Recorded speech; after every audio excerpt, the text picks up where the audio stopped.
Le tribunal criminel.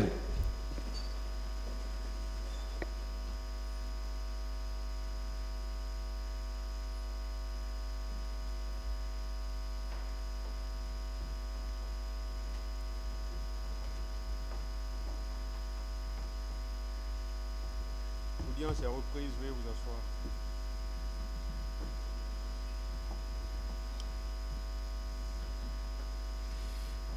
Ministère public contre M. C.C. Raphaël Abba et plusieurs autres. Venez, s'il vous plaît.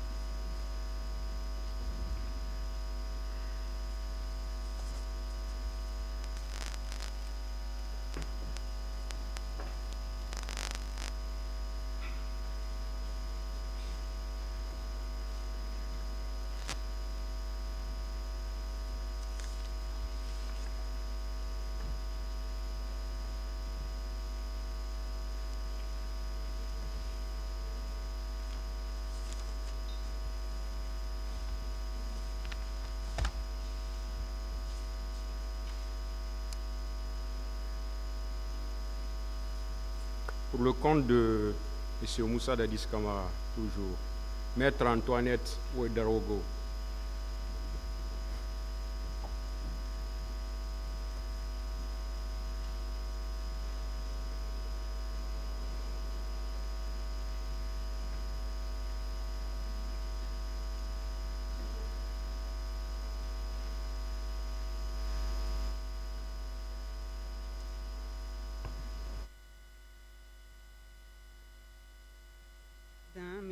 Messieurs les assesseurs, de me donner la parole pour assurer la défense du capitaine Moussa Dadis Camara. Monsieur le Président, je voudrais vous apporter le salut fraternel de vos frères du Burkina Faso, à vous, à vos assesseurs et à tous mes confrères officiants pour la partie civile comme pour la défense. Je prie que Dieu, le Dieu de grâce, vous accorde à vous et à vos assesseurs toutes les capacités nécessaires et indispensables dont vous aurez besoin pour parachever l'œuvre que vous avez débutée ensemble, que nous avons débuté ensemble depuis septembre 2022. Recherchez avec dévouement, sincérité, loyauté, ténacité, constance, la vérité dans le dossier dénommé dossier du 28 septembre est la tâche qui vous est assignée. D'aucuns me diront, il est souvent observé dans nos pays lors des troubles importants que la vérité ne se résume pas, que la vérité se résume à leur compréhension des choses, à leur ressenti, ou encore à leurs souhaits ou ambitions de tous ordres. Mais il n'en est rien, Monsieur le Président. Je n'ai pas la prétention de faire une leçon à personne, mais je vous dis qu'il n'en est rien. Et je suis convaincu que dans cette salle, une vérité sortira. Monsieur le Président, Messieurs les assesseurs, la vérité judiciaire est quelquefois incomprise, mais elle existe et mérite d'être dite sans passion, sans haine et de la manière la plus équitable. C'est à ce périlleux exercice que le peuple guinéen et le monde entier vous invitent à réussir pour que nul ne souffre injustement de la décision que vous allez prendre en application de la loi. Si ce matin, du moins cet après-midi, je me trouve à Conakry et devant votre tribunal criminel, c'est parce qu'il y a eu le 28 septembre 2009 que certaines des conséquences du 28 septembre 2009 ont été gérées dans mon pays, le Burkina Faso. C'est dans la recherche de solutions aux problèmes posés à ce moment à la Guinée que le capitaine Moussa Dadis Camara s'est retrouvé au Burkina Faso pour sa convalescence après la tentative d'assassinat dont il a été l'objet le 3 décembre 2009 sur demande expresse des institutions régionales, continentales et de l'ONU. Cet exil qui a été imposé au capitaine Dadis Camara, il ne l'a pas souhaité, il ne l'a pas sollicité. Mais une chose est certaine et constante dans son esprit à l'époque, c'est ramener la paix en Guinée, c'est sauver la paix en Guinée en empêchant que ne s'installe une guerre civile entre les communautés qui pourrait être déclenchée par son retour hâtif dans son pays. Peu de personnes en Guinée connaissent ce sacrifice important du capitaine Moussa Dadis Camara, qui est et demeure un défenseur passionné, je dis bien passionné, de son pays, la Guinée. Je suis même à me demander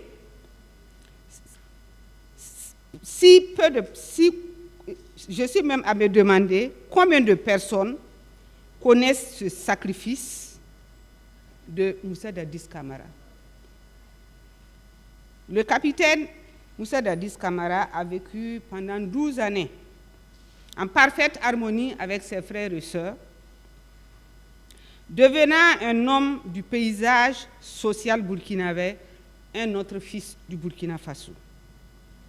Je suis devant vous en ce jour pour contribuer très modestement avec les moyens qui sont les miens à sa défense, avec à mes côtés les confrères Jokame Jean-Baptiste Abba, Antoine Pépé Lama, Almami Traoré qui vient de terminer sa plaidoirie.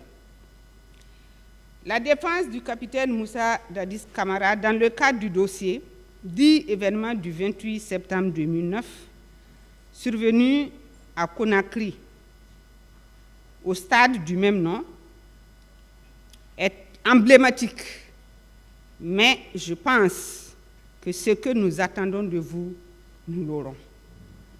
Nous l'aurons à double titre parce que nous savons que vous êtes motivés. Vous êtes motivés et vous avez un besoin de justice. Le peuple a besoin de justice. Je remercie mes confrères Salifou Beagovi, Maître Mara Bombi, Maître Diakité Malik, Maître Sidiki Berete, Maître Jean-Moussa Sovogui, qui ont, avant moi, livré à votre bas de très belles plaidoiries susceptibles de vous convaincre, et je suis sûr qu'elles vous convaincront. Que puis-je donc, à ce moment, faire à ma toute petite échelle?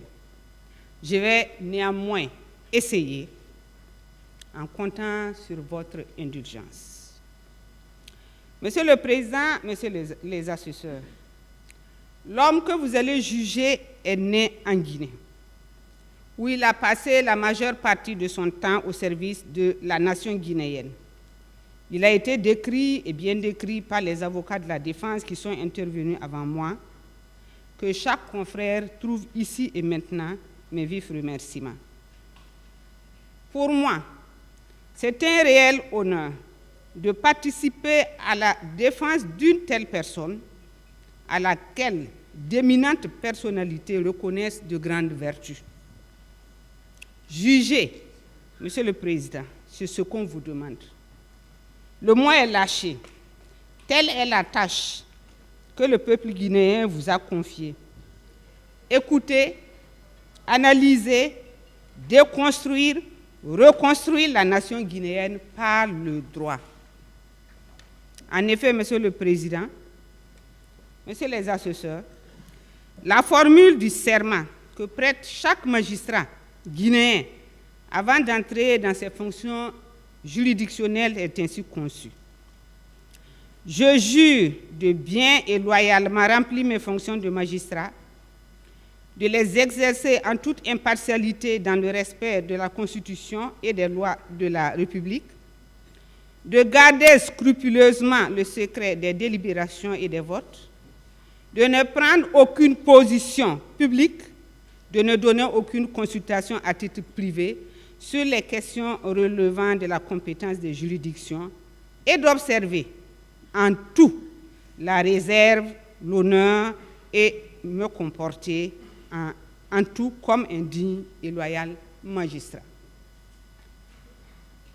Monsieur le Président, Messieurs les assesseurs, je voudrais vous rappeler qu'à ce moment précis et au cours de l'examen de cette affaire, vous n'avez que la loi, votre conscience et votre serment comme limite objective. Pas les opinions de la rue, fût-elle belle, fût-elle variée, pas les intérêts bien ou mal compris des partis, les désirs immodérés d'un Guinéen quel qu'il soit. Rendre la justice est une tâche ardue. Le fait de juger a plusieurs définitions et la plus courante, celle du Petit Larousse, est ainsi conçue. Juger, c'est se faire une opinion sur quelque chose, sur quelqu'un, porter un jugement de valeur, une appréciation, ou prendre en qualité d'arbitre une décision au sujet d'un litige. Dans le cas d'espèce, Monsieur le Président, Messieurs les assesseurs, il s'agira pour vous de départager les trois catégories de personnes présentes dans cette salle. Le ministère public, qui accuse sans pourtant fournir les preuves de la matérialité d'une infraction prétendument commise. En tous les cas, jusqu'à cet instant, je n'ai pas eu le bonheur d'assister à une démonstration juridique du parquet m'indiquant les trois éléments constitutifs de l'infraction comme on nous l'apprend dès la première année de droit. Monsieur le Président, nous avons les parties civiles qui demandent des réparations sur la base des dommages qu'elles auraient subis. Je dis bien des dommages qu'elles auraient subis, parce que rares sont les personnes dans cette salle, en qualité de partie civile, qui ont donné à votre juridiction tous les moyens d'appréciation objective du préjudice dont chacun se prévaut. Les accusés, comme le capitaine Moussa Dadis Camara et bien d'autres qui ont, depuis l'ouverture de ce procès, livré leur part de vérité sur les événements du 28 septembre 2009, que le parquet poursuit avec acharnement, alors que le dit parquet reste impuissant à administrer la preuve juridique de l'existence de telles infractions à leur encontre. Monsieur le Président, certains ont pris. Monsieur le Président, Messieurs les assesseurs, j'ai été particulièrement peiné de voir que sous le couvert d'interroger, de contre-interroger, de confronter les accusés, le parquet et singulièrement les parties civiles se soient livrés sans aucune retenue à des comportements peu élogieux, allant des railleries, des provocations de toutes sortes sur la personne même de celui qui a présidé aux destinées de ce grand pays qu'est la Guinée, en la personne du capitaine Moussa Dadis Camara.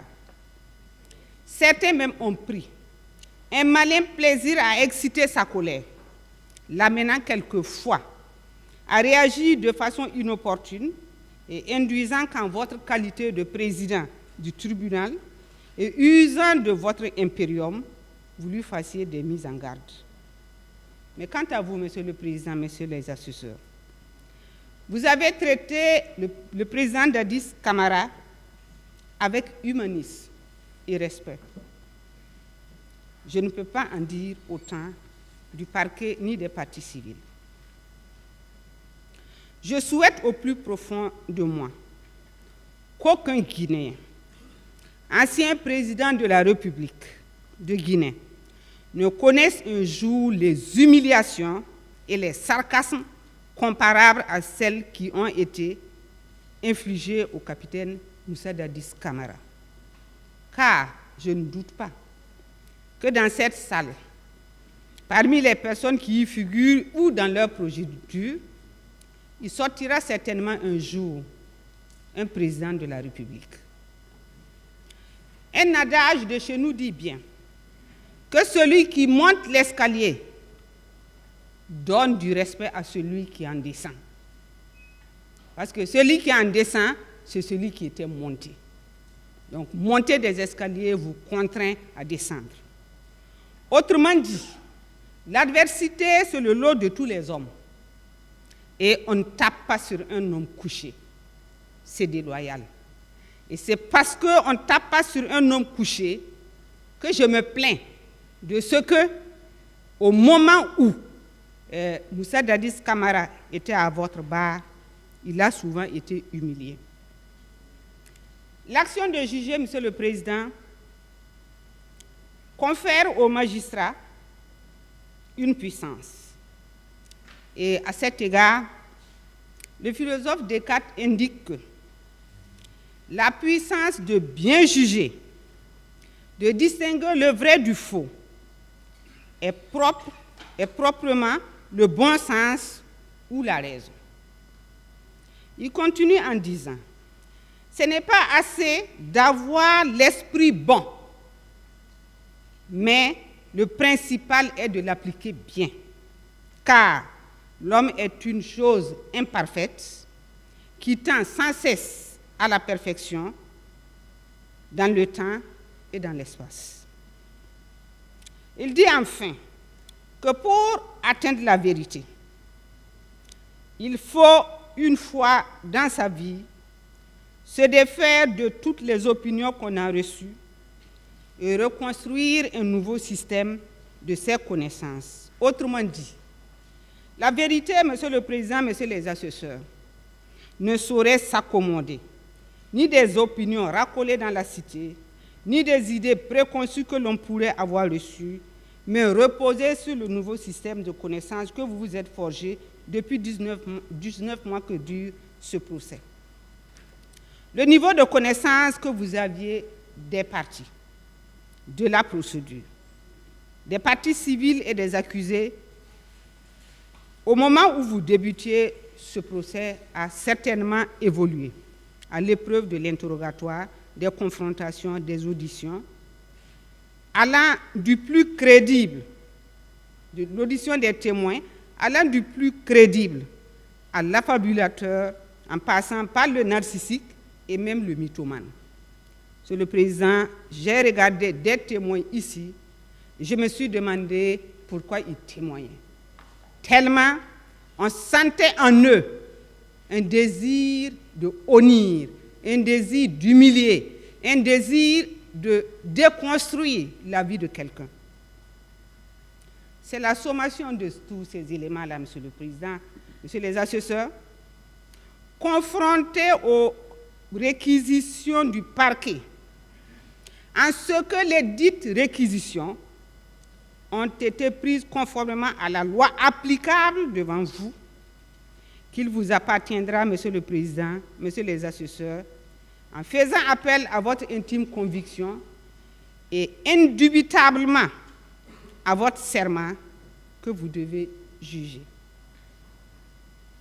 Monsieur le Président, Messieurs les assesseurs, permettez-moi de rappeler à votre auguste juridiction que le capitaine Moussa Dadis Camara a été inculpé définitivement par l'ordonnance 007/17 du 29 décembre 2017, prise par le pool des juges d'instruction siégeant à la cour d'appel de Conakry et renvoyé devant vous pour être jugé.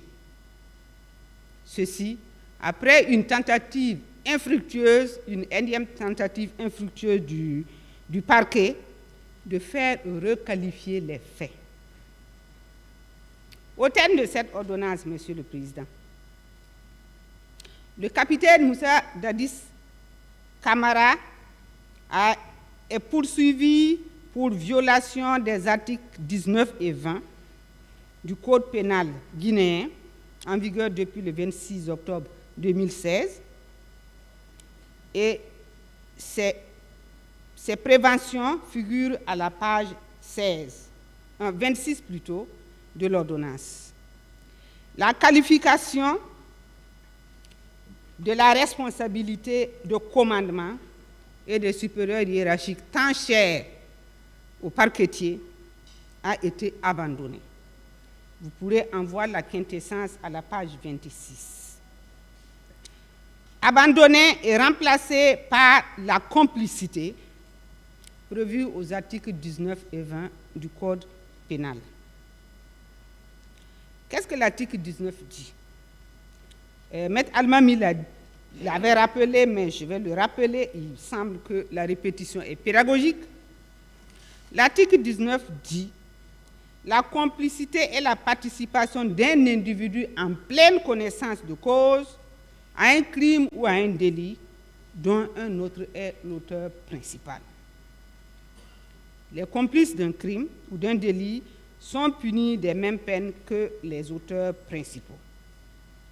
Quant à l'article 20, qu'est-ce qu'il dit?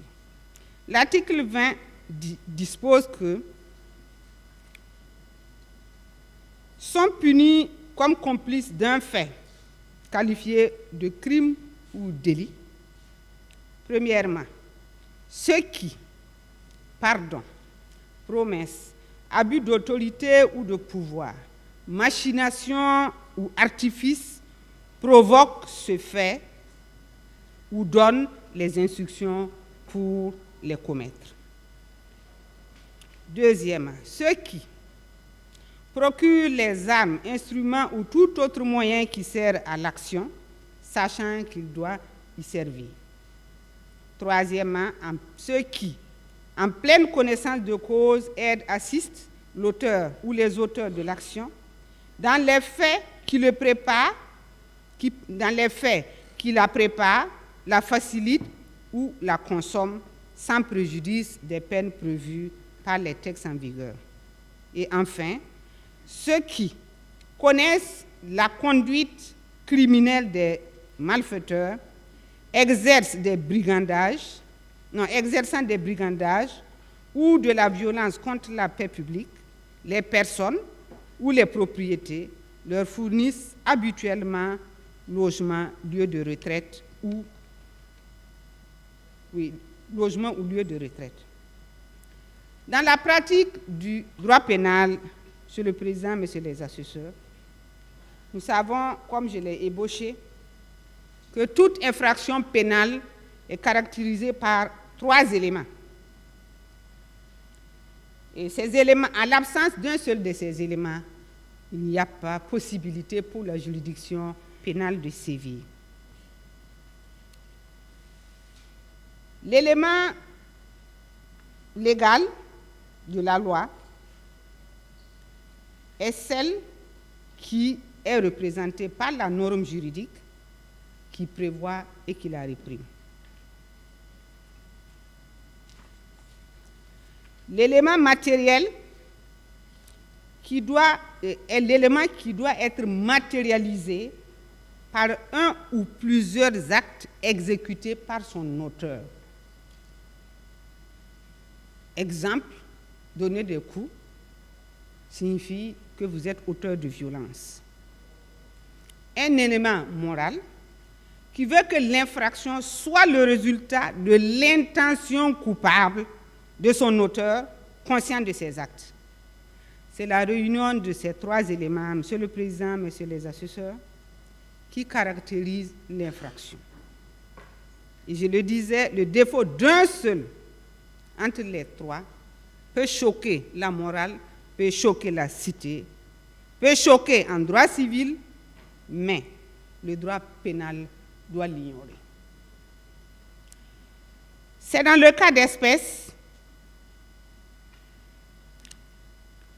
que je vous invite, Monsieur le Président, Messieurs les assesseurs, à répondre silencieusement au fond de votre conscience à 2 questions préalables. De qui le capitaine Moussa Dadis Camara est complice?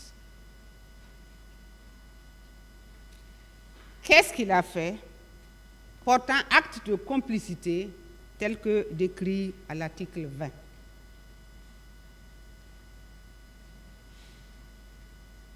Monsieur le Président,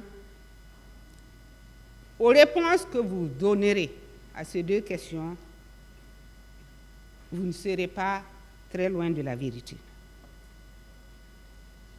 La motivation de l'ordonnance de renvoi en ce qui concerne la complicité de meurtre et d'assassinat reproché au capitaine Dadis Moussa Camara se trouve à la page 30 de la dite ordonnance que je vous demande l'autorisation de lire.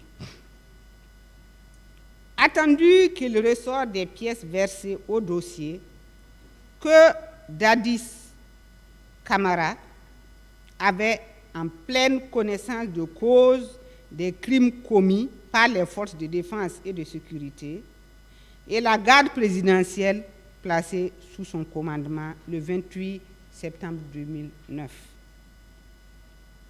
Monsieur le Président, je suis à me demander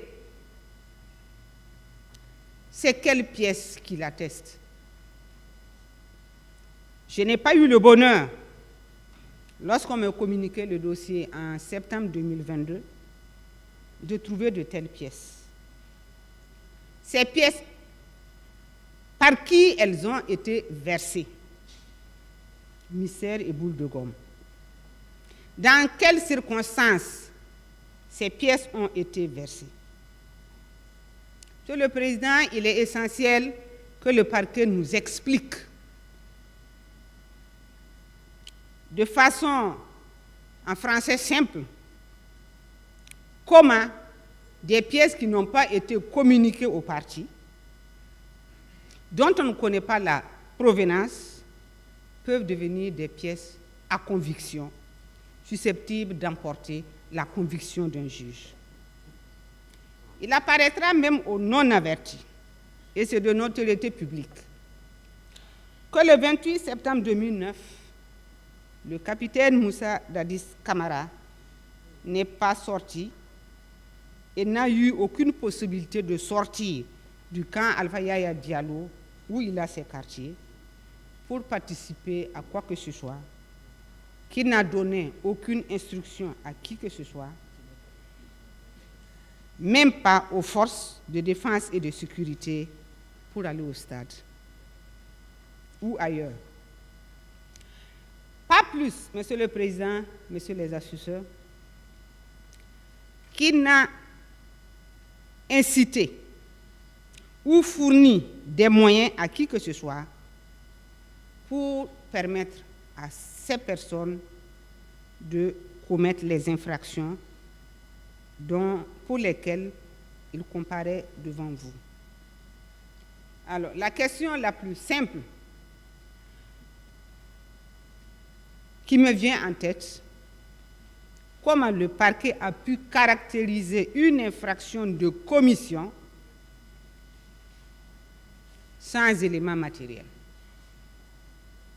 On nous dit oui, il est complice de, mais on ne nous dit pas la complicité a consisté en quoi? Parce que l'article 20, c'est un article qui est très clair, qui dit ce qui doit être pour qu'il y ait complicité. Mais non, nous n'avons pas eu droit à cette démonstration et je le trouve dommage. Je suis convaincu que l'on va me parler des recrues de Kaléa, des recrues de Pivi, des occultistes de Gono Sangari. Monsieur le Président, j'ai regardé et je continue de regarder. C'est vrai que je ne connais pas Kaléa, C'est vrai que je ne connais pas les recrues de Kalea, ni les recrues de Pivi, encore moins les occultistes de Gono Sangaré, mais je ne pense pas que dans le lot de personnes qui sont ici, dans le box des accusés, il puisse s'en trouver un. D'ailleurs, le parquet, après plusieurs tentatives de créer un lien avec les personnes non identifiées, baptisées par la terminologie recrue de Kalea, recrue de Pivi, le capitaine Moussa Dadis Camara semble constituer le cheval de bataille du parquet qui reste tout à fait incapable de nous exhiber une seule personne répondant à cette terminologie. Dans son impuissance à fournir un commencement de preuves, si minime soit-elle, pour étayer la matérialité des infractions de commission, le procureur se rabat sur des déclarations et des rumeurs. Dans son réquisitoire du 22 mai 2024, le parquet a opportunément soutenu, sans sourciller, que les 300 recrues de Kalea, les 500 recrues de Pivi, les 163 occultistes de Gono font partie des auteurs des massacres perpétrés le 28 septembre 2009 au stade de Conakry. Mais Monsieur le Président, Messieurs les assesseurs, honorables membres du parquet, où sont les recrues de Kalea? Où est-ce qu'ils sont? J'ai tellement envie de les connaître et d'en voir un que je suis obligé de vous interpeller. Où sont-ils? Pourquoi vous avez laissé toutes ces personnes échapper à votre grande et légendaire vigilance? Ou peut-être, devrais-je dire, que vous ne les avez même pas cherchées. Vous n'avez même pas eu l'intention de les chercher, parce que si vous aviez eu un tant soit peu envie de les chercher, ce sont des Guinéens. Même si c'est un morceau de recrue, vous auriez pu en présenter. Est-il possible, Monsieur le Président, Messieurs les assesseurs, d'accuser un individu que vous ne pouvez même pas décrire, parce que vous n'en avez pas décrit, parce que vous ne les avez jamais vus. Et ceux qui prétendent, dans leur déclaration, les avoir vus, doivent avoir une science infuse, parce qu'on ne peut pas reconnaître quelqu'un qu'on n'avait jamais vu. Si je n'étais pas venu à Conakry, je ne vous aurais jamais vu et je ne vous aurais jamais reconnu dans une foule même de 10 personnes. Monsieur le Président, Monsieur le juge, 199 personnes, 913 personnes, 300 de Kalea, 500 de Pivi, 163 de Gono Sangaré, et toujours rien. Sous d'autres cieux, j'aurais dit que le parquet est complaisant. Si, comme vous l'affirmez, les recrues de Kalea sont les agresseurs, les autres agresseurs, où sont donc la partie des agresseurs que vous n'avez pas encore désignée? Une photo, une simple image aurait suffi à éclairer le peuple de Guinée, mais non, vous en parlez sans cesse, sans nous les représenter. Je dirais, Monsieur le Président, Messieurs les assesseurs, que le parquet fait du symbolisme. Monsieur le procureur et les substituts, reconnaître dans une procédure pénale que l'on est dans l'incapacité de prouver ce qui n'existe pas n'est pas une faiblesse. Bien au contraire, c'est dire le droit, sans parti pris. Admettre que vos accusations sont cousues de fil blanc et ne tiennent pas devant un raisonnement logique est une posture honorable, car la loi commande d'agir dans l'intérêt bien compris de la société que vous défendez, et non pas parce qu'il y a parmi les accusés une personne dénommée Moussa Dadis Camara, qui a eu le tort d'être président en 2009. Le sable a beau être fin et joli, on ne saura jamais le confondre au couscous. Monsieur le Président, Messieurs les assesseurs, je me suis laissé dire que c'est au cours du procès que le parquet a commencé à chercher les preuves des infractions, notamment en adressant des correspondances à des institutions, afin de les verser au débat. Avec tout le respect que je dois à votre parquet, ceci me semble non seulement déloyal, mais encore bien curieux, parce que je suis fondé à dire que vous avez déclenché des poursuites sans preuve, ce qui est caractéristique d'un abus de position et rend suspect les preuves collectées. De toute évidence, les preuves opposées au capitaine Dadis Camara se résument à 3 choses. La première chose, c'est les déclarations de Aboubakar Diakité dit Toumba, qui constituent, comme l'a si bien rappelé Maître Almami, votre sésame. Parce que vous l'avez dit, vous l'avez intitulé les déclarations de Toumba sont un sésame dans lequel le parquet va puiser. Monsieur le Président, Messieurs les assesseurs, si tout un parquet, à défaut de preuves, prend la déclaration d'un accusé pour en faire un sésame, j'ai bien peur que ce sésame-là ne soit pas mangeable. Le caractère étrange des relations entre les personnes, à savoir Toumba, Diakité Aboubakar dit Toumba, Marcel Guilabogui, C.C. Raphaël Abba et Alpha Amadou Baldé, en fuite, sont à scruter. Toumba, qui fulmine contre Dadis, est le protecteur de son adjoint Marcel, à qui il donne de l'argent. C.C. Raphaël, étant son garde du corps, bénéficie de ses largesses. Alpha Amadou Baldé était le secrétaire particulier de Toumba.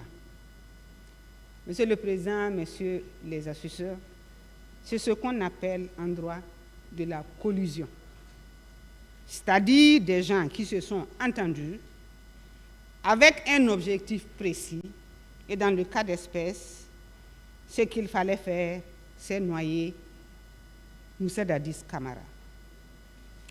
Le deuxième pilier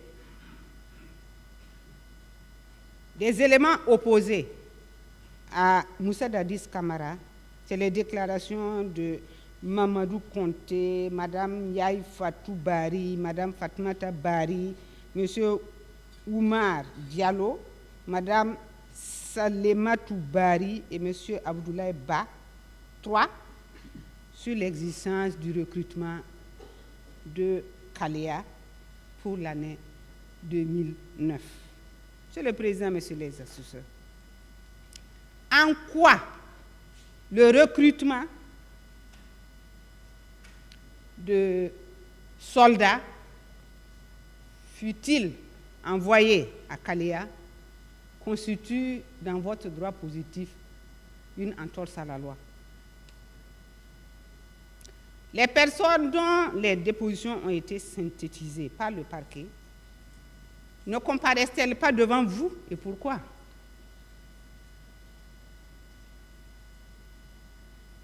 Ces personnes n'ont-elles pas fait devant votre juridiction montre d'une haine sans commune mesure envers le capitaine Moussa Dadis Camara parce qu'il ne leur a pas donné indûment les grands postes de l'armée, de l'argent, des véhicules pour les uns et pour Aboubakar Sidiki Diakité d'avoir à son détriment laissé s'établir une garde parallèle. Vous vous souviendrez qu'à l'entame de l'interrogatoire que j'ai fait à la barre avec Aboubakar Diakité, je lui avais demandé qu'est-ce que c'était que la garde parallèle. Je me souviens encore qu'il m'a dit que cette garde parallèle, c'est lui qui l'a baptisée comme ça, parce qu'il le sent comme ça, parce qu'il veut le caricaturer comme ça, et il faut le prendre comme ça. Mais devant vous, Monsieur le Président, Monsieur les assesseurs, on ne prend pas comme ça. On ne prend pas des déclarations comme ça. Surtout, le parquet ne peut pas se permettre de prendre des déclarations comme ça.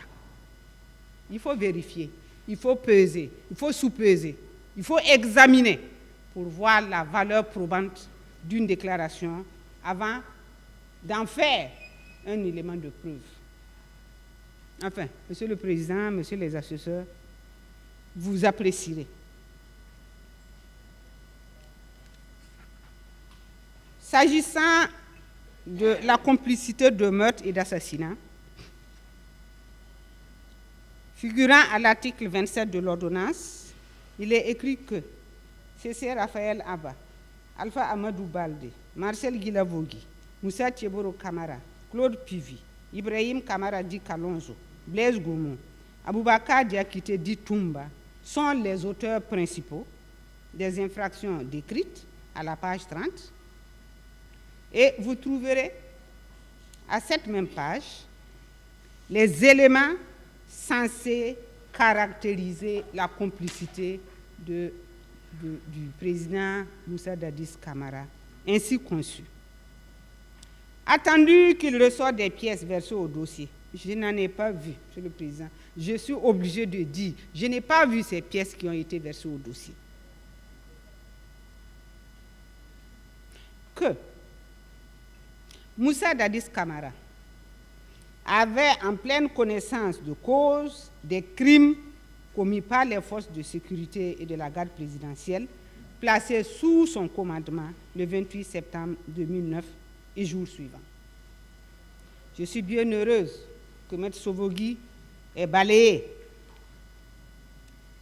cet argument en disant que ce soit l'acte de saisine, que ce soit le réquisitoire introductif, il s'est toujours agi des événements survenus le 28 septembre, pas plus, pas moins. La précision est de règle en droit pénal. Je ne l'apprends à personne.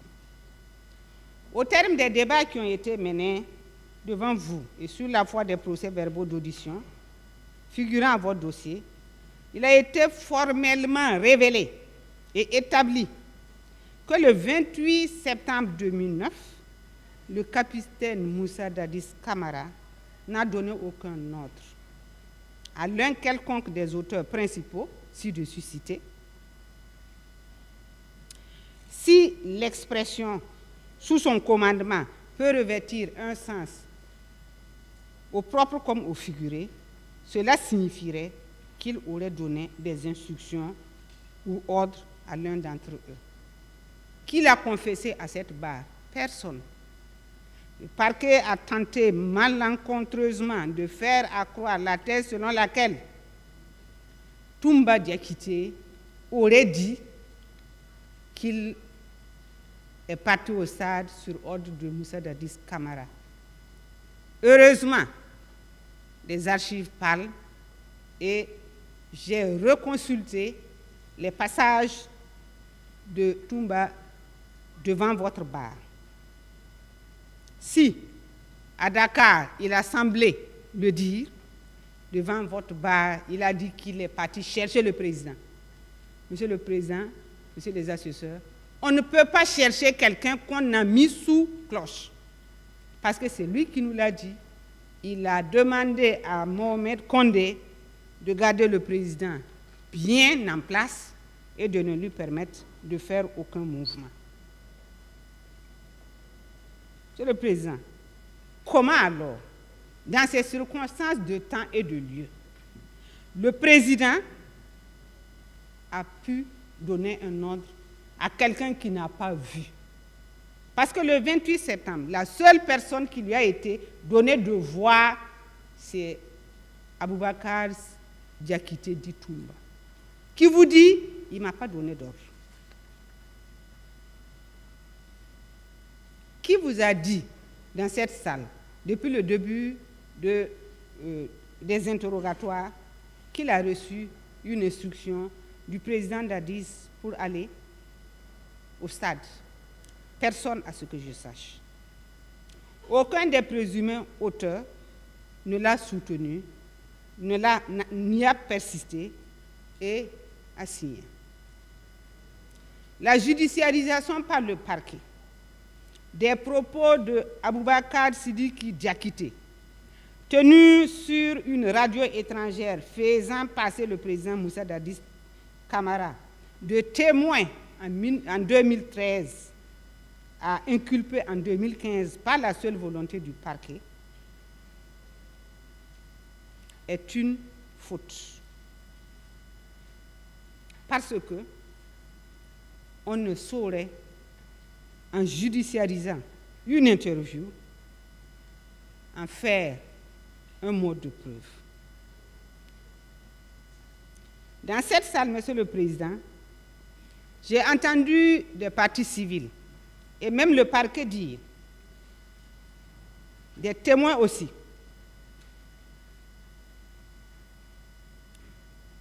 le capitaine Moussa Dadis Camara était le président de la République, chef des armées. Au moment des faits, il doit être déclaré responsable de ce qui s'est passé le 28 septembre 2009. C'est ahurissant. De la part de professionnels du droit. Pour les autres, je peux déplorer le manque de culture juridique ainsi que la méconnaissance des textes de loi. Mais pour qu'un avocat dise que la responsabilité de Moussa Dadis Camara repose sur le fait qu'il était le président et qu'il était le commandant en chef des forces armées, Monsieur le Président, Monsieur les assesseurs, ça dépasse mon entendement. C'est une vue de l'esprit qu'il faut balayer. Et j'insiste, Monsieur le Président, car cette vue d'esprit, elle est porteuse de grands dangers pour la République de Guinée. L'expression « chef des armées » n'a pas été inventée par Dadis, ni pour Dadis. Cette expression est inscrite à l'article 41 de la dernière constitution de la Guinée avant le 28 septembre. Aucun texte constitutionnel ne l'ayant autrement défini. C'est en raison de ce que cette constitution était suspendue au moment des faits que je vous demande de prendre la définition comme étant une raison écrite pour servir de base au développement que nous allons faire. Que dit l'article 41 de la Constitution guinéenne? Elle indique que le président de la République est garant de l'indépendance nationale et de l'intégrité du territoire. Il est responsable de la défense nationale. Il préside le Conseil supérieur de défense nationale. Il est chef des armées. Il nomme à tous les emplois civils et militaires. Monsieur le Président, voilà la définition que donne la Constitution guinéenne. Faut-il déduire de ce terme chef des armées qu'il était derrière chaque soldat, chaque gendarme? Non. Non seulement physiquement, ce n'est pas possible, intellectuellement non plus. Mais l'expression chef des armées a une histoire que la Guinée a héritée.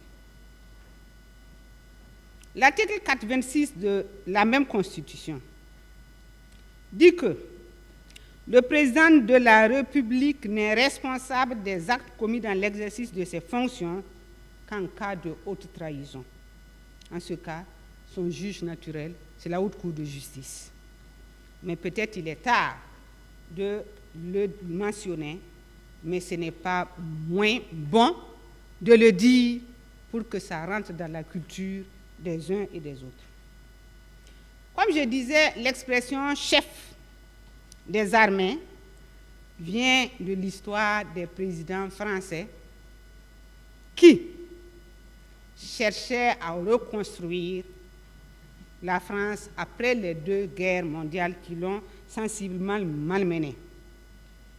Elle a été transportée, comme tant d'autres normes juridiques, dans notre arsenal législatif, en tant que, comme tant d'autres textes que constituent le Code civil, le Code de procédure civile, le Code de commerce, avant l'entrée en vigueur du traité OHADA, le Code pénal, le Code de procédure pénale et le Code de procédure civile.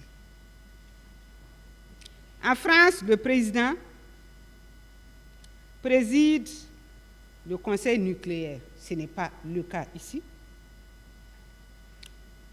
Il préside le Conseil de défense et de sécurité. C'est le cas ici, en Guinée.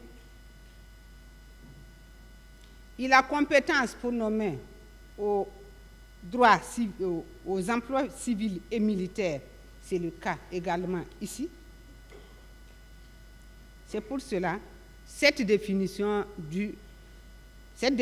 de chef suprême des armées est contenue à l'article 13 de la Constitution française, tandis que en Guinée, c'est l'article 41. Le président de la République est le garant de l'indépendance nationale et de l'intégrité du territoire, et ce sont toutes ces compétences qui font de lui le chef des armées. Le doyen Georges Vedel est un éminent constitutionnaliste français qui a fait plus de 10 ans au Conseil constitutionnel français, nous dit que l'expression chef suprême des armées est un titre honorifique qui n'induit aucune responsabilité pénale, et il s'ensuit que cet usage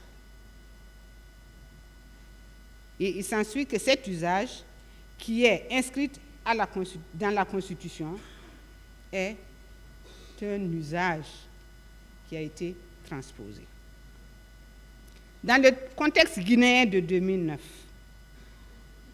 le président de la République, tout en assumant cette fonction honorifique, a nommé un chef d'état-major général des armées qui, au terme des usages républicains, est un officier militaire gradé de l'armée, lequel assure le commandement de toutes les opérations militaires sous l'autorité du président de la République. Vous avez ici reçu, je crois, M. Omar Sano, qui était le chef d'état-major général des armées à l'époque. Le chef d'état-major général des armées assiste, et ça c'est la doctrine et la jurisprudence, assiste le ministre de la Défense dans ses attributions relatives à l'emploi des forces. Il est responsable de l'emploi opérationnel des forces, conseiller militaire du gouvernement et assure la coordination des corps d'armée que sont l'armée de l'air, l'armée de terre, la marine et la gendarmerie. Monsieur le Président, Messieurs les assesseurs, s'il a été aisé de conclure du côté du parquet et des parties civiles que le seul fait d'être président de la République, chef suprême des armées ou chef des armées, et dans le cas guinéen, ce n'est pas un chef suprême des armées, mais chef des armées, s'il a donc été aisé de conclure en l'existence d'une quelconque responsabilité pénale, Monsieur le Président, Messieurs les assesseurs, c'est une faute de procédure. Le capitaine Moussa Dadis Camara a-t-il, pardon, abus d'autorité, promesse ou abus de pouvoir, machination ou artifice provoqué les meurtres et les assassinats attribués aux auteurs principaux? Certainement pas.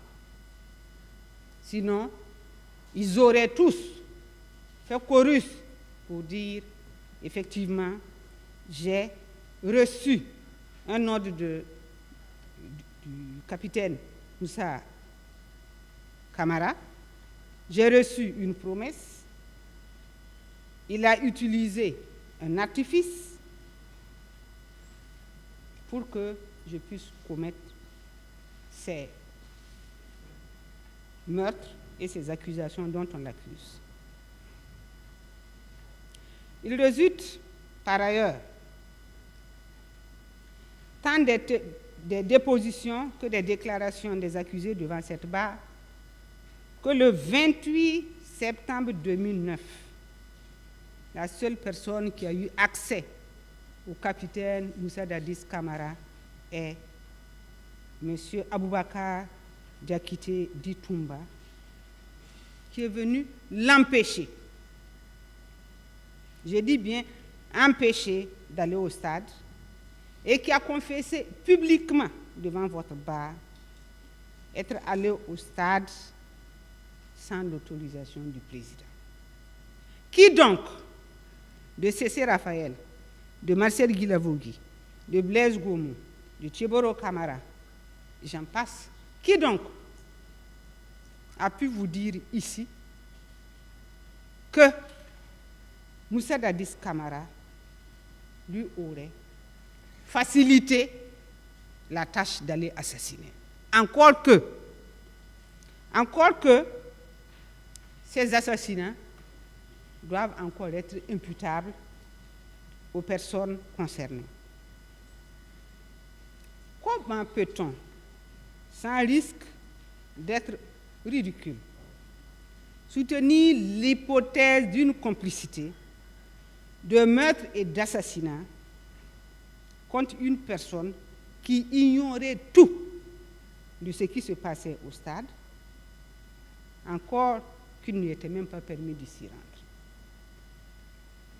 Il est acquis au débat ici que c'est dans l'après-midi que le chef des opérations, Makambo, a été le premier à porter la mauvaise nouvelle au président Dadis Camara en disant au stade, il y a eu des problèmes.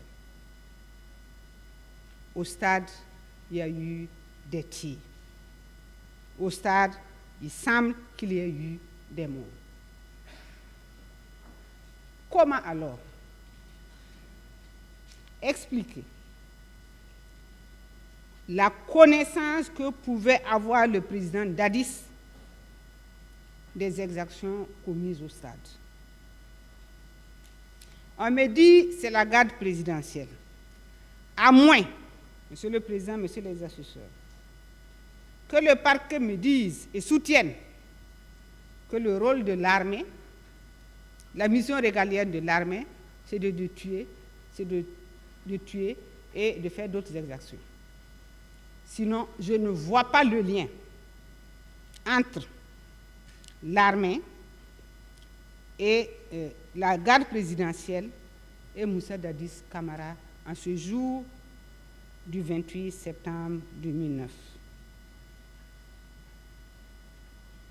Que le parquet explique au peuple de Guinée comment un être normal, cloîtré dans un bureau, peut disposer des moyens et pour connaître ce qui se passe à des kilomètres de l'endroit où il se trouve. Le peuple doit vous écouter, monsieur le procureur. Vous devez des explications afin que l'on comprenne. Nous voulons vous écouter pour voir les talents extraordinaires que vous utilisez pour savoir des choses qui n'existent pas. Parce que, en cette matière, c'est ce que vous avez fait. En tout état de cause, les articles 206 et 208 du Code pénal guinéen qui visent l'assassinat, le meurtre et l'assassinat ne peuvent en aucune façon être applicables à Moussa Dadis Camara et il doit, à ce titre, être acquitté pour infraction non constituée. Monsieur le Président, il lui est aussi reproché des enlèvements et de la séquestration. Monsieur le Président, l'article 303 définit l'enlèvement comme étant le fait sans ordre des autorités constituées, et hors les cas prévus par la loi d'arrêter, d'enlever, de détenir et de séquestrer une personne. A-t-on eu une seule fois, dans la flopée de victimes, quelqu'un qui est confessé à votre barre ou qui est déposé sur procès verbal que Moussa Dadis Camara a été complice de son enlèvement, de sa séquestration ou de torture qu'elle aurait subie.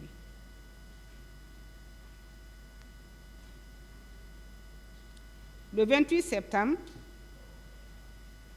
2009, Moussa Dadis Camara est resté sous la garde bien vigilante de Mohamed Condé, que vous avez eu l'occasion d'entendre ici, et il n'a pu donc, de façon logique, participer à quoi que ce soit ou donner des ordres pour qu'il y ait des enlèvements, des séquestrations et des tortures.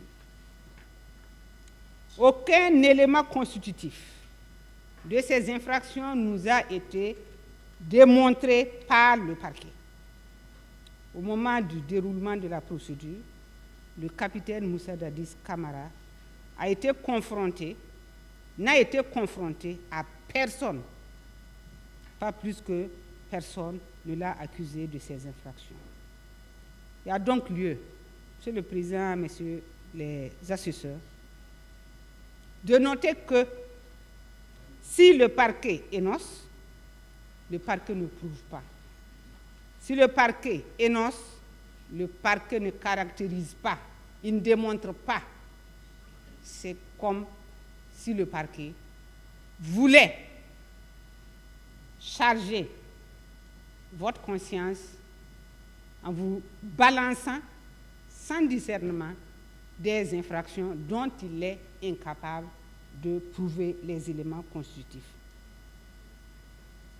Monsieur le Président, l'ordonnance de renvoi quant aux prétendus coups et blessures a mentionné à la page 42 la complicité de coups et blessures imputés au capitaine Moussa Dadis Camara découle du fait que Marcel Guilavogui, Blaise Goum, Ibrahima Kamaradi Kalonzo, Alpha Oumar Balde, Cessé Raphaël, Abdoulaye Chérif Diaby, Aboubakar Sidiki Toumba, résulte donc du fait que ces gens-là ont volontairement porté des coups et fait des blessures ayant entraîné des incapacités de vives contusions, des privations d'usage de membres et autres infirmités sur les personnes des manifestants, et que ceux-ci auraient commis des infractions par provocation, torture, instruction de Moussa Dadis Camara en pleine connaissance de cause.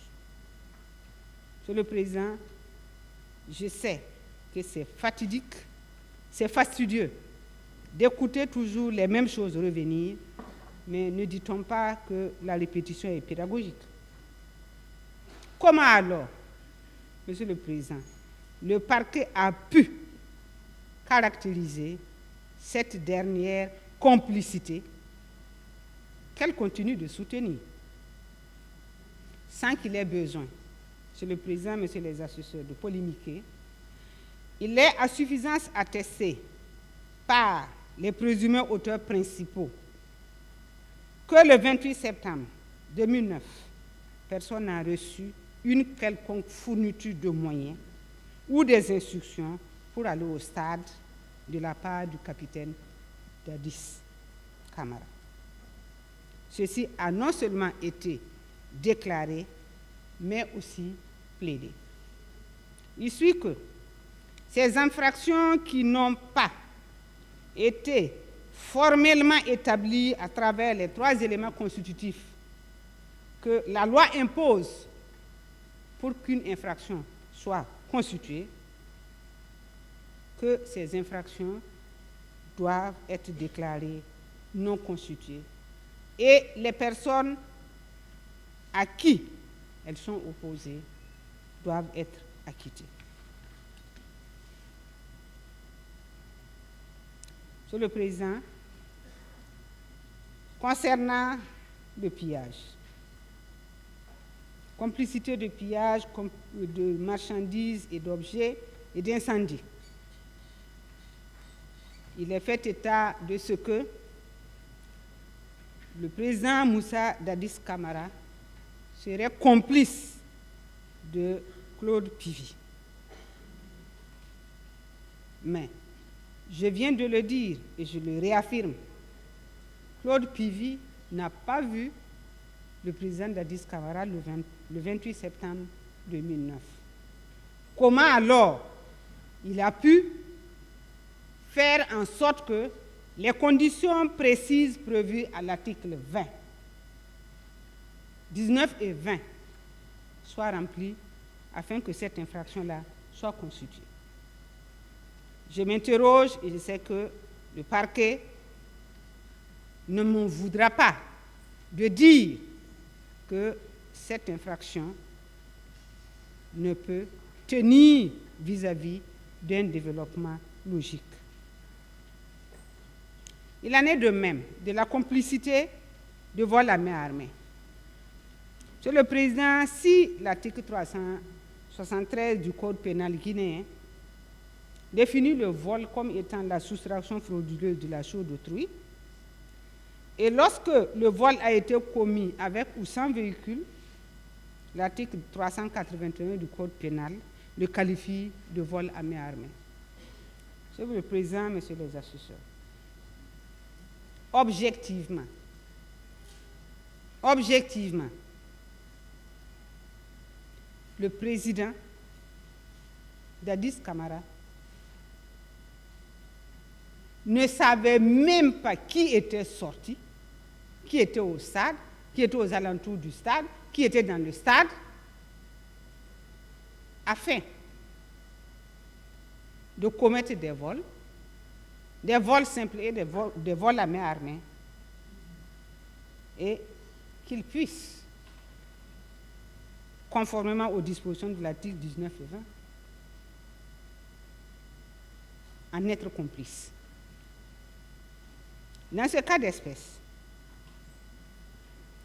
une personne, fût-elle désignée comme président de la République, peut-elle se livrer à une telle complicité? Et dans quelle intention?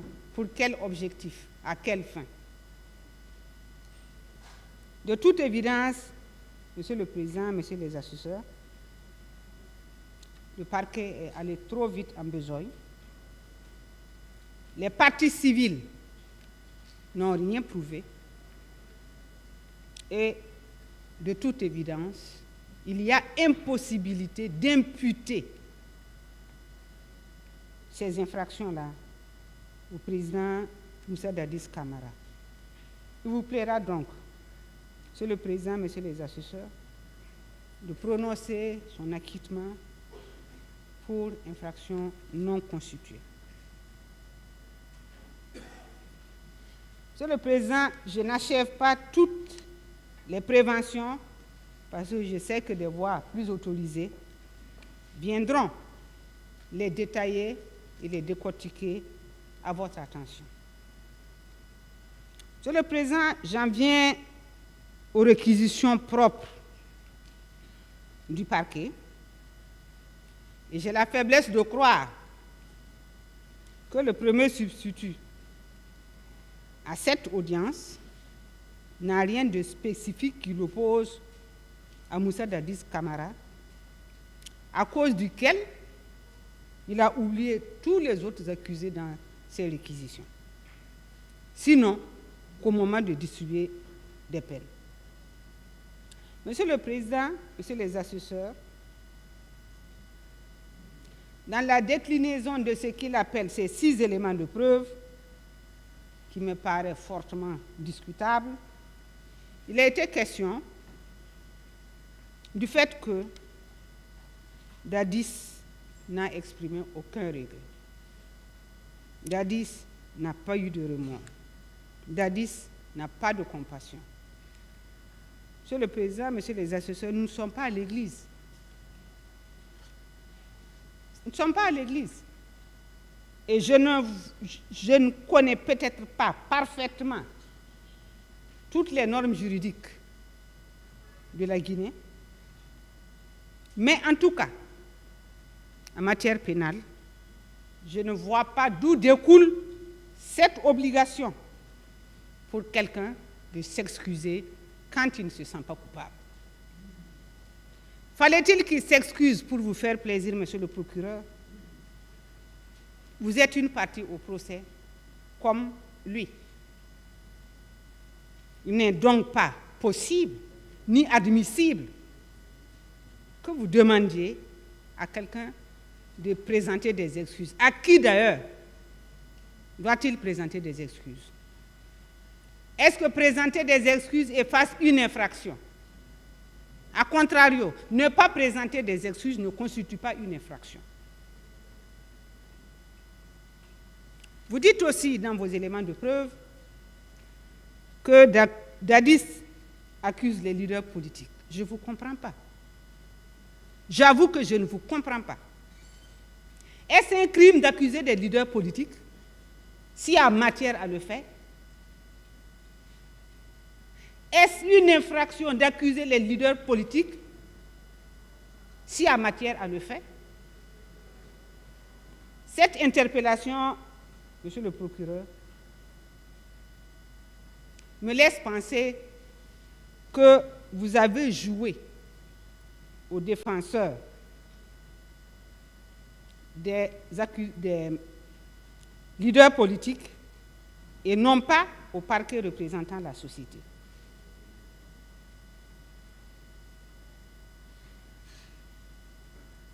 Dites-nous si cela est possible. Pourquoi vous tenez aux excuses de Dadis Camara? Est-ce que vous l'avez déjà dépouillé de la présomption d'innocence qu'il a de par la force de la loi? Ou si c'est pour votre plaisir personnel, sur le substitut, je pense qu'il faut revoir votre copie.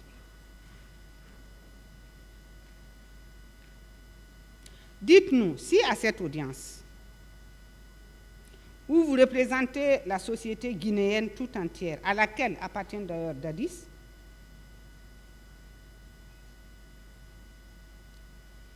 pourquoi ce sont les excuses de Dadis à cette audience qui doivent vous apaiser.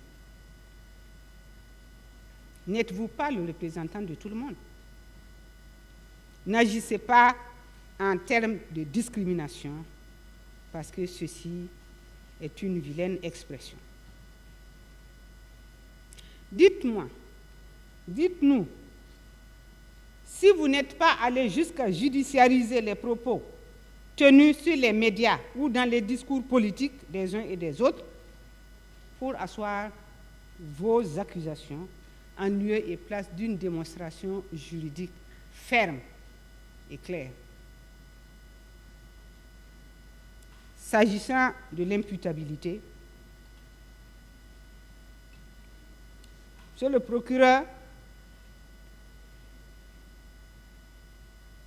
je pense que vous avez dénaturé les faits, sciemment dénaturé les faits, afin de les rendre rattachables, un tant soit peu, à vos réquisitions. Vous dites, Dadis était bien informé. Évidemment, il est bien informé. À 2h du matin, il était informé. Mais qu'est-ce que vous vouliez qu'il fasse à 2h du matin? Lorsqu'on vous dit il y a une manifestation demain et qu'on l'informe à 2h du matin, qu'il essaie par tous les diables d'entrer en contact avec les organisateurs pour négocier un report ou une délocalisation. Être bien informé, ce n'est pas une infraction. Même si vous voulez lui donner une connotation, elle ne peut pas être une infraction. L'expression bien informée ne pourra jamais se transformer en infraction.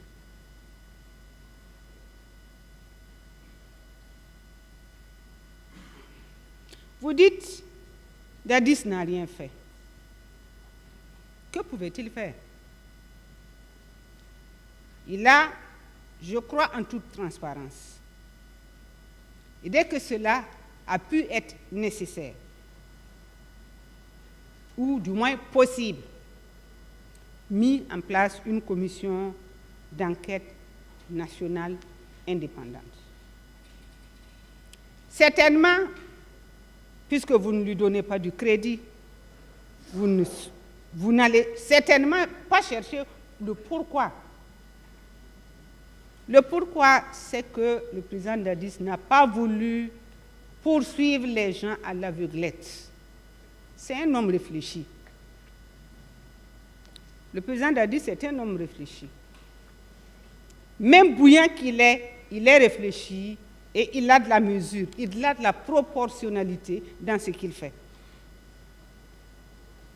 Il n'était pas possible, dès le 29 ou le 30, de courir dans la ville de Conakry, arme au poing ou sabre à la main, pour interpeller ceux qui étaient au stade. Ce serait un comportement improductif ou même contre-productif. C'est pour cela qu'il a voulu s'aménager des observateurs aguerris, neutres, compétents, probes, afin que, dans leurs investigations, on lui désigne nommément ceux qui étaient au stade et qu'est-ce qu'ils ont fait. J'ai eu l'impression ici, à un moment donné, que l'on voulait faire croire à l'opinion nationale que le président Dadis a choisi des personnes qu'il pouvait plus ou moins manipuler. Mais, monsieur le procureur, si vous regardez la nomenclature des gens, des personnes qui ont été choisies, dont les identités figurent dans le rapport de la Commission nationale d'enquête indépendante, vous verrez que ce ne sont pas des rigolos. Ce n'est pas le citoyen lambda. C'est des intelligences vives. C'est des personnes ressources. C'est des personnes dont la moralité est au-dessus de tout soupçon. Il est donc bon. Et je souscris à cette prudence, à cette précaution qu'il a eue.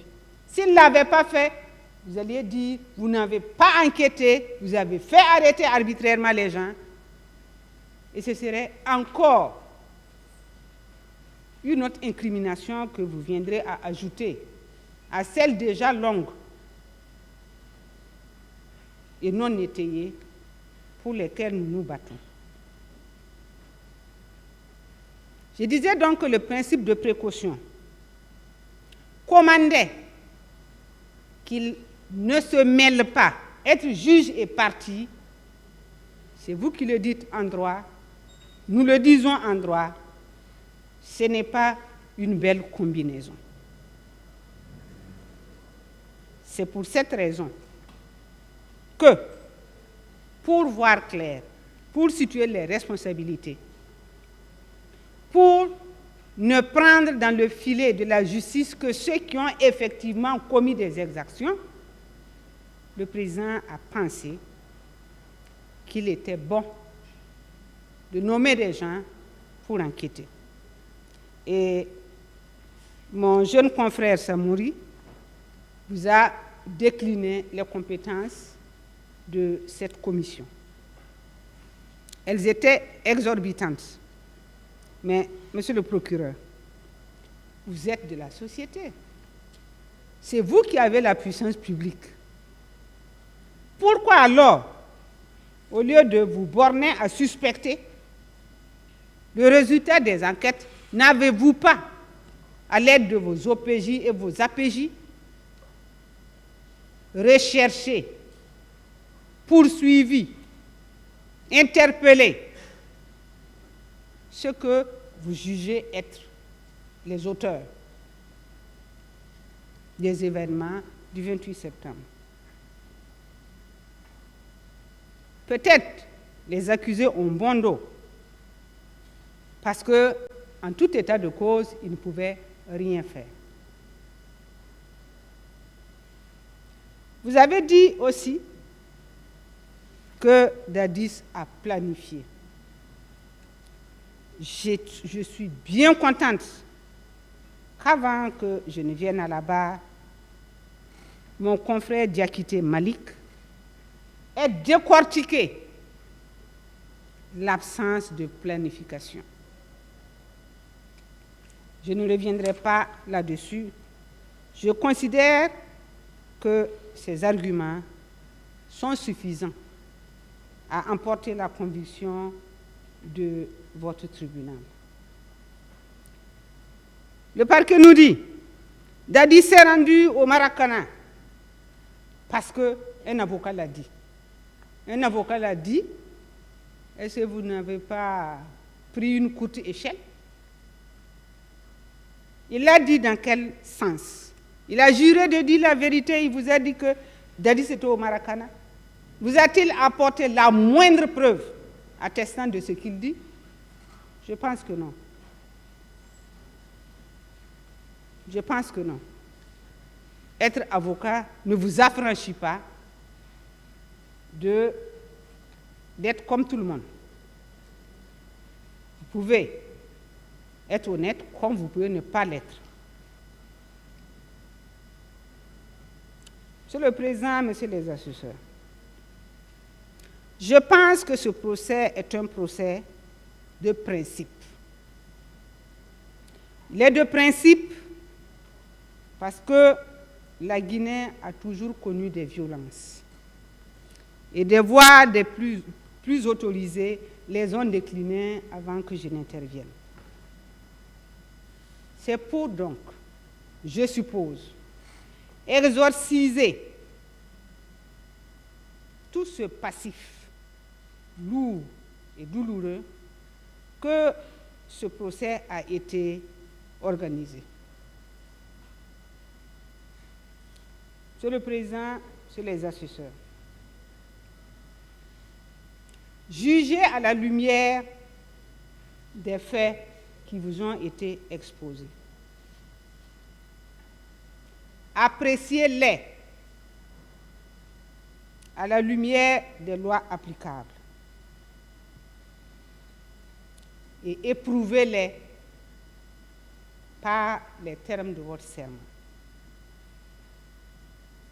Monsieur le Président, acquitter une personne innocente est un acte de courage, mais c'est un acte de sagesse. C'est un acte de justice. Et je vous invite à être juste. Acquitter Moussa Dadis Camara, Monsieur le Président, Messieurs les assesseurs, afin que nul en Guinée ne regrette de s'être volontairement mis à la disposition de la justice pour être jugé. Car c'est le cas très précis de Moussa Dadis Camara.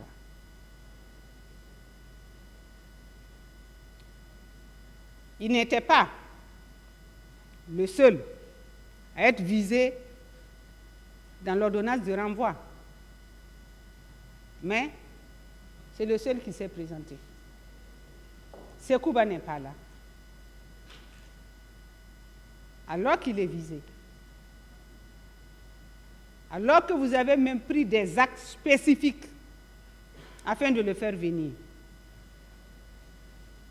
ne récompensez pas de la mauvaise manière ceux-là qui croient en vous. Acquittez Moussa Dadis Camara pour montrer au peuple de Guinée que la justice guinéenne est crédible, qu'elle recèle de magistrats accomplis, talentueux et sages.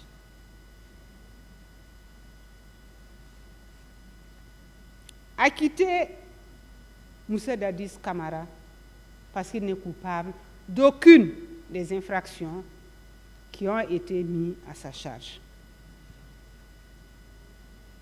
Récompensez, Monsieur le Président, le sacrifice qu'il a fait en 2009 en acceptant volontairement de rester en exil.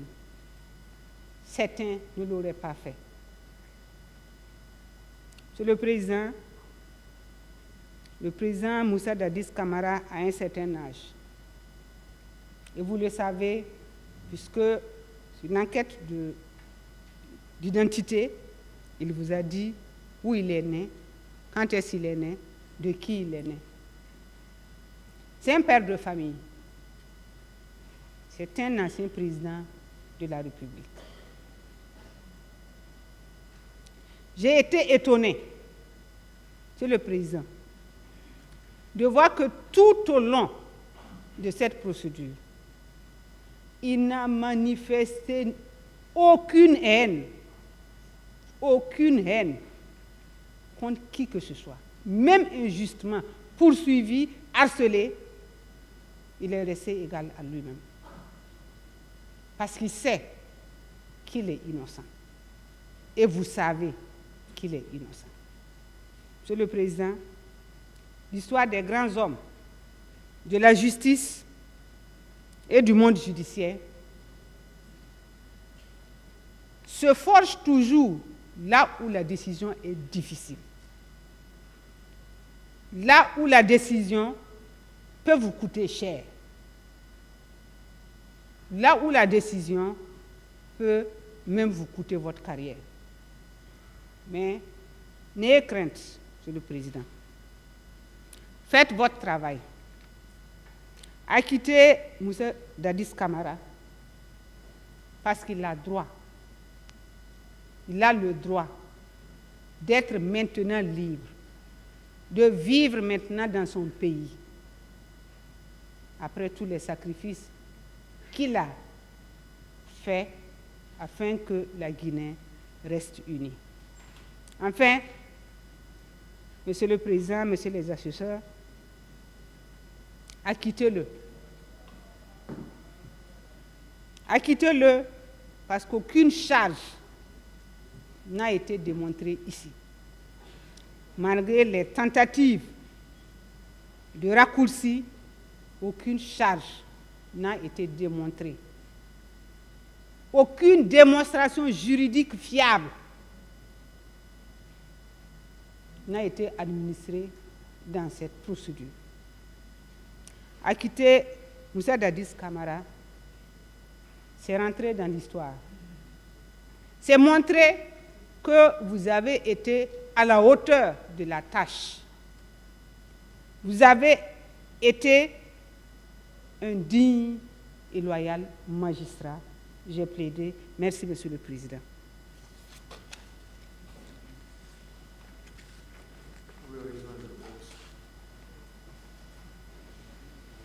Merci, maman.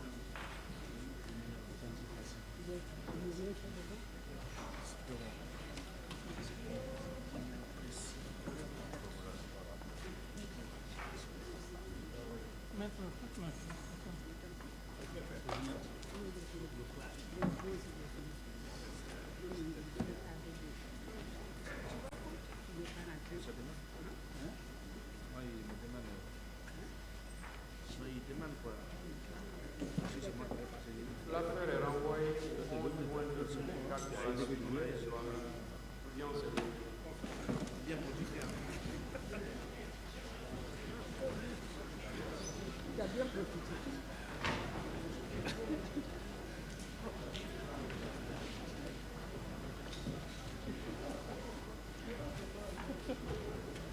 Et alors.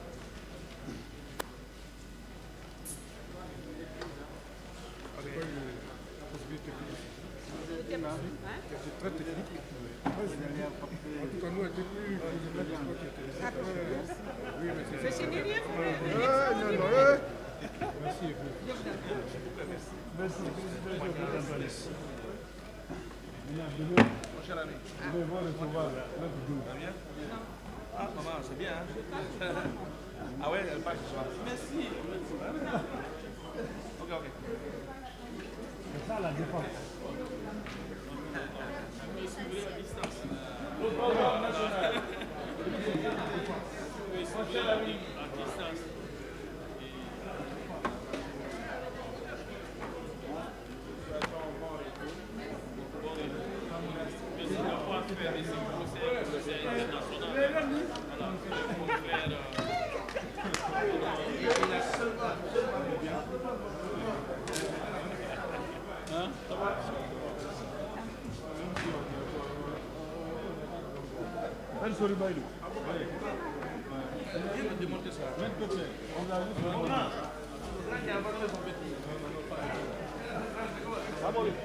Oui.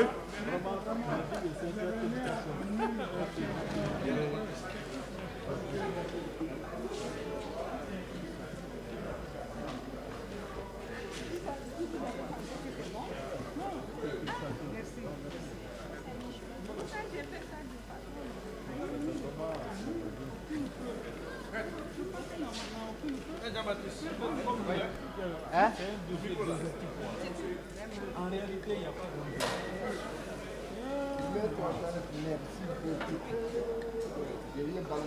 Voilà, c'est bon, tiens.